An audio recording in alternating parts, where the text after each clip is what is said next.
بسم اللہ الرحمن الرحیم۔ السلام علیکم۔ سنہرے فیصلے کے سلسلے میں آج کی جو بات ہے، آج کا جو سلسلہ ہے، اس میں یہ ہے کہ حکومت کے زوال پذیر ہونے کا سبب کیا ہے۔ خلیفہ عمر بن عبدالعزیز رحمۃ اللہ علیہ کے کسی حاکم نے اپنے شہر کی ویرانی کا شکایت نامہ بھیجا اور امیر المومنین سے اس کو آباد کرنے کے لیے مال طلب کیا۔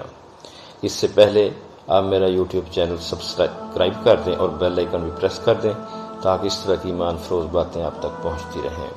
امیر المومنین نے اس کو جواب میں لکھا، فَإِذَا قَرَأْتَ كِتَابِي فَحَسِّنْ مَدِينَتَكَ بِالْعَدْلِ وَوَسِّعْ طُرُقَهَا مِنَ الظُّلْمِ فَإِنَّهُ حُرُمَاتُهَا وَالسَّلَامُ۔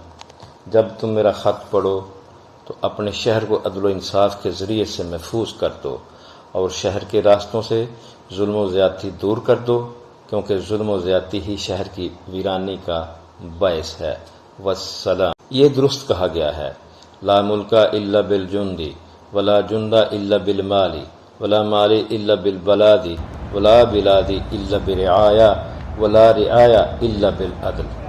ملک لشکر کے بغیر نہیں، لشکر مال کے بغیر نہیں، مال شہروں کے بغیر نہیں، شہر عوام کے بغیر نہیں، اور عوام انصاف کے بغیر نہیں۔